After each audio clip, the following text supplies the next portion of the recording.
enlightening. Having been here since 2007, I've largely lived in a fog, so to speak, with respect to some of the plans that have been going on. This has certainly been, in a certain sense, a wake-up call with respect to the growth that's going to happen. It was a very interesting presentation in terms of the downtown area, the different segments. I do want to point out, though, that there's a few things that seem to have been left off. One is a brand new housing development that's going in catty corner from the downtown area, behind the gas station at Heritage Park. And it's rather large. It's going to add a lot of new houses, a lot of new traffic. We've talked a little bit tonight about Walnut Creek, using it as an example in downtown Pleasanton. I do want to point out that when you go to those areas, it's a long haul from one end of that downtown to the other in terms of traffic when you're sitting in your car. There's a lot of little stops. You need those stops because you've got people walking. We've talked all night about how important it is for people to get out and walk. That's going to slow down traffic. I think unlike the other areas that we've mentioned, they don't have a major military facility in the middle of town. We have one thoroughfare outside of the freeway, that's Dublin Boulevard.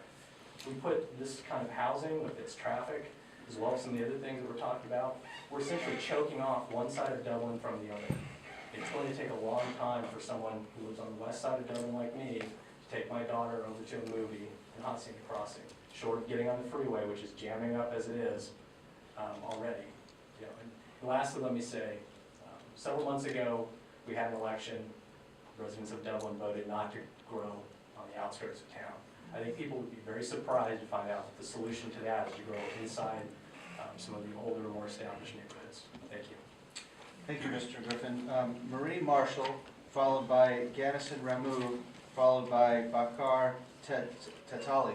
Let me also say, and we've instituted this the last couple of meetings, which is to say we want to make sure that we maintain a professional and courteous environment. We didn't have it with the first speaker, but I forgot to mention before any speaker speaks, we're going to ask that we refrain from applauding or jeering any speaker, just so that anyone that speaks feels comfortable and this is a professional meeting. So I'll just make sure that I say that on the outset. Everyone should feel welcome to speak their mind. And with that, Marie Marshall, Ganison Ramu next, Bakar Tatali after that. Ms. Marshall, welcome. Okay, thank you, Mr. Mayor and City Council. I would just like to say there were two other speakers that would like to speak that were turned down, if that could be allowed. When the City Council decided to build on what was most of us considered historic park area, and to a lot of us rather sacred ground, it was made clear that there is no place safe from demolition, tree felling, and destruction of an area that the City Council told me was too costly to keep up. And it could have been left as a natural area, as open space. Now, the True Mark project on Regional Street doesn't care about the people of Dublin, or the smog, or the environment, or the water tables that will not be allowed to have rain permeate through because it'll be all concrete. And the infrastructure that needs to be put in. It is very upsetting and unsettling when I hear from other people that Dublin is a developer's town, and it sure looks like it. But I know it's true. True Mark will displace trees that are needed to clear the air. I know they said they were going to add some. It will be in an area that's designated for retail. Many of us, because I've talked to many residents, have used Horizon Irrigation. And we enjoy going there and being able to get what we need for our systems, especially in the drought. It will also probably generate children on Dublin Boulevard, San Ramon Boulevard, and Regional Street, which is very inappropriate. There is no backyard for any children there. Ms. Marshall, you've reached the red mark. If you could finish your comments. Okay. And I really need to say there are no parks designated for Dublin. There are nearly not enough. You just indicated in your meeting that you do not plan to have any more because it's too expensive. Every house will be a liability, Thank you, Ms. Marshall. and parking is sorely needed.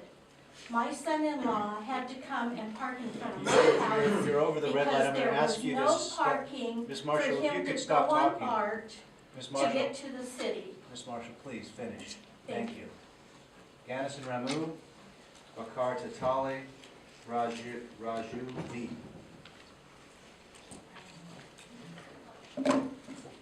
Good evening, and thank you for the opportunity again for me to speak here.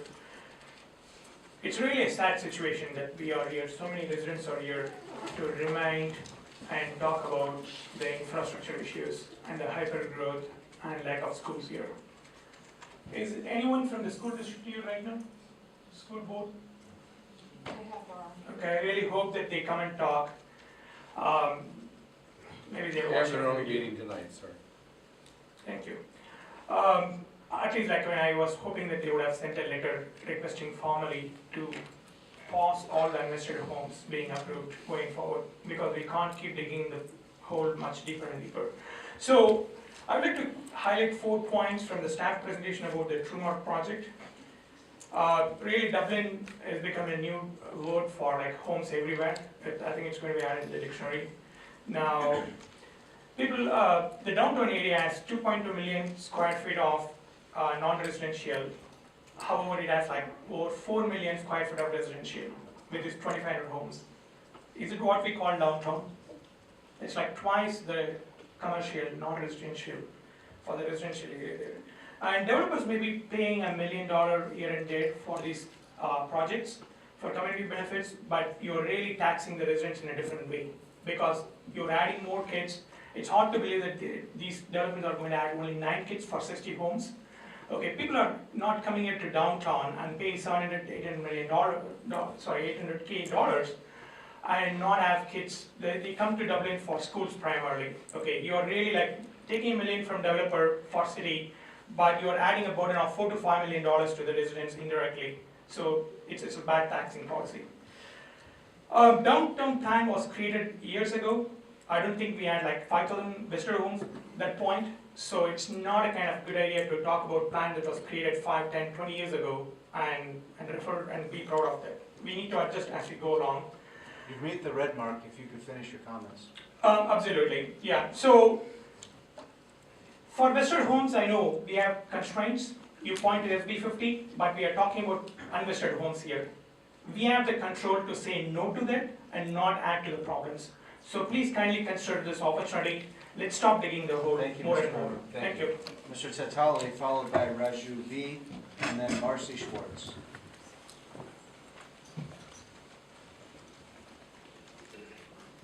Good evening, everybody.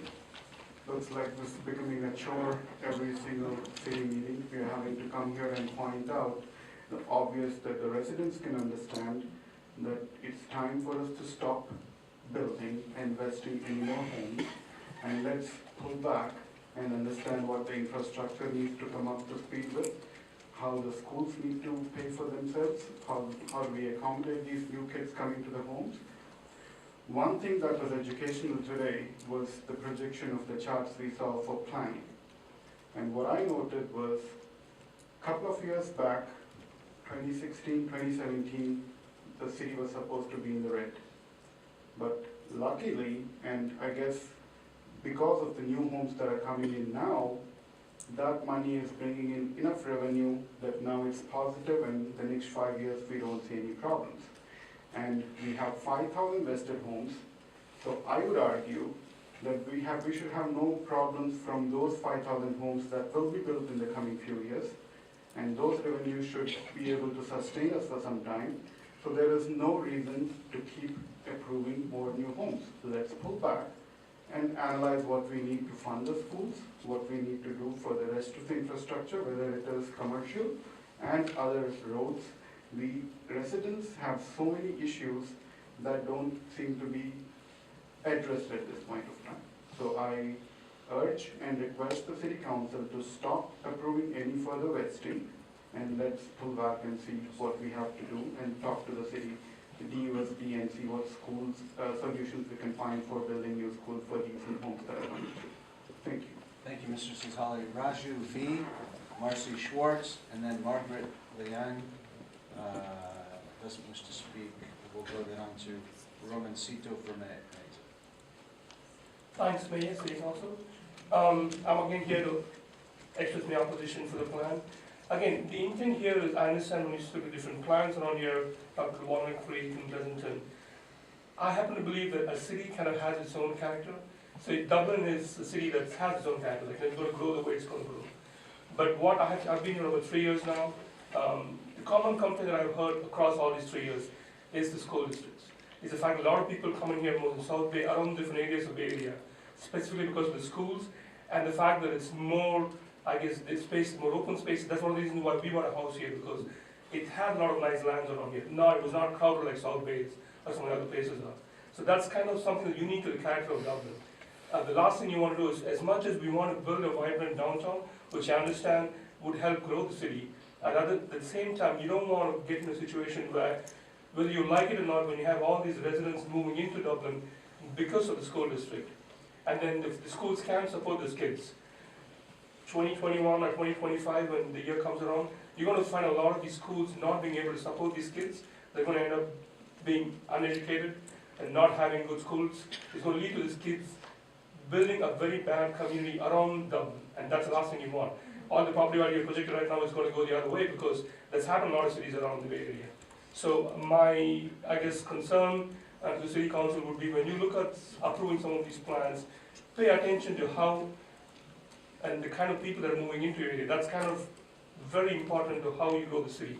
Not necessarily just trying to build a downtown because it meets a particular demographic or a particular demographic you want to attract. People do come to this place for their own reasons and how they're going to settle down.